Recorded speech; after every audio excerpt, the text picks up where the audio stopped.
Atlanta Hawks fans, please stand up. My God. For the last several years, if you guys have followed the channel, I have enjoyed thoroughly talking about the Atlanta Hawks. And the community behind this team is one of the better ones online. So shout out all of you guys. Like, comment, and subscribe to the Atlanta Hawks. Jalen Johnson, Quinn Snyder. These guys have the Hawks as dark horse contenders. We'll talk about everybody on this team. Also, Zachary Reese got a DMP. I don't think people should freak out. I think it'll actually probably motivate him to be even like work harder this offseason. And to me, I think he still has value to this team, but they're just tightening their playoff rotation. Let me hear your thoughts, opinions, comments, anything in between down below. Like and subscribe. We're on the way to 20,000. I can't get there without your help. So we're going to just talk about it all. If you guys didn't know, I've always been a big Quinn Snyder fan. And anytime the Heat have played them, I've been fortunate enough, to be a credentialed media member. And I always go to the away team press conference and pregame media availability due to the fact that I enjoy speaking to the coaches. And Quinn has been someone that I've always been fascinated since his days in Utah, from the eccentric personality he has and the unique schemes and terminology he uses. So it's always been said that people take a year, it takes a redshirt year for any player in every team when they have Quinn become their coach. So let's just break it all down, because the Atlanta Hawks have quietly transformed under Onsi Saleh into one of the most lethal teams in the Eastern Conference. They have this multifaceted attack, sitting at 45-35 on a blistering 18-4 run. I think they should be the definition of a dark horse contender. This is a schematic shift that most teams aren't able to pull off mid-season. And in this game against, I think, what we've seen in the recent ones, Dyson Daniels, CJ McCollum, who's going to win Most Improved Player of the Year, and Jalen Johnson should be all NBA. Onyeka Okongwu. Then they also got themselves six-man Jonathan Kuminga, who I have always said, Jonathan Kuminga, the cum bucket, is at his best as the sixth man. His best numbers in his career, the best stretch, was when he had that stretch where, 2 years ago, when he was the front runner for sixth man of the year, and then he became a starter, obviously. But then they have themselves a team that is just so solid with the different players and different looks that they can use.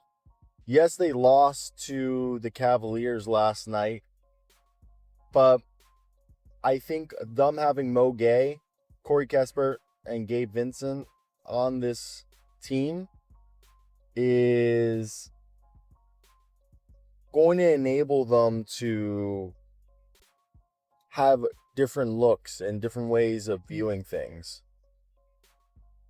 or being able to defend different types of teams. So I just think the versatility, switchability that their lineup gives them is favorable in the playoffs. Now, without Trae Young dominating time of possession, the offense has fully embraced Quinn Snyder's half-second read and react system. The ball doesn't stick. The spacing principles have opened up driving lanes, allowing the team's athletes to attack closeouts with advantage rather than forcing them to create from a standstill. It's more of a egalitarian, motion-heavy scheme that keeps opposing defenses in rotation. And defensively, Quinn Snyder has implemented the aggressive, switch-heavy scheme that requires processing speed, anticipation, and discipline. It's not just about length, but having the defensive IQ out there, utilizing aggressive nail help, and relies on the guards fighting over screens to funnel ball handlers into disadvantaged positions.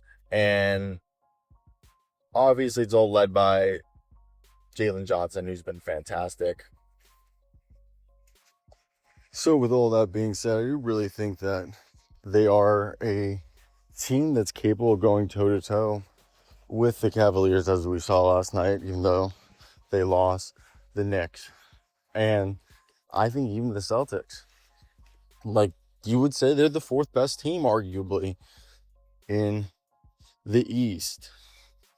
Jalen Johnson, though, that all-NBA point forward, is the primary initiator in transition, a mismatch nightmare in the half court.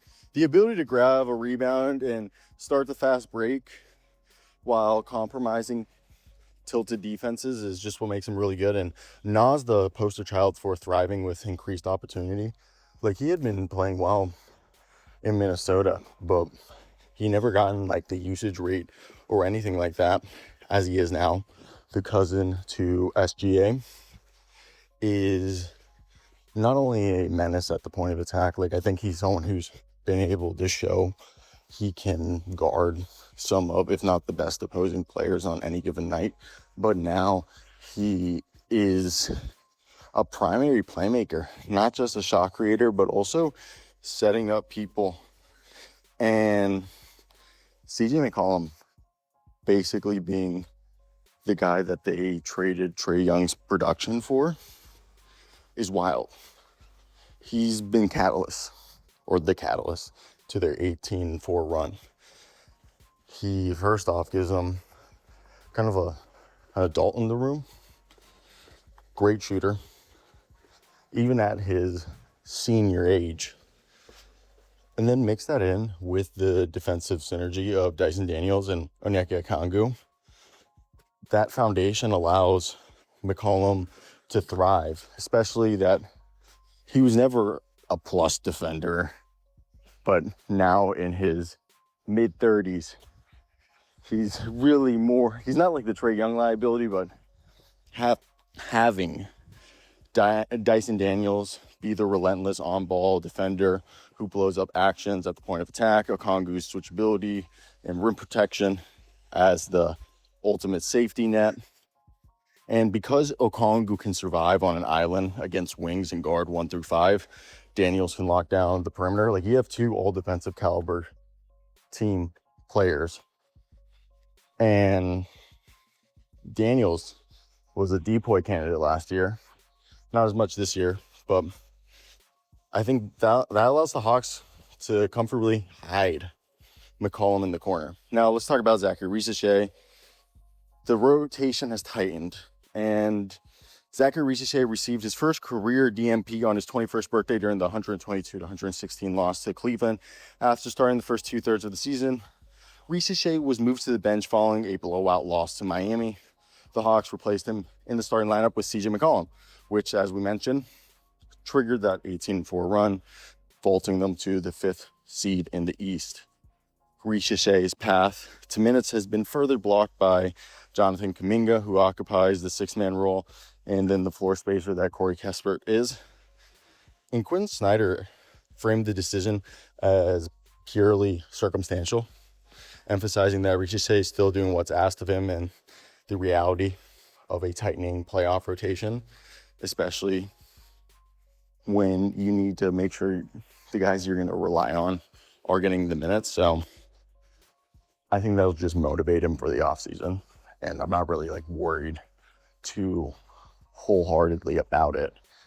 More so, if he doesn't respond to it, that's where you got to worry. But I think he understands, and him being able to adapt, this is what winning teams do. And I expect him to understand and be motivated to work even harder in the offseason. That's it.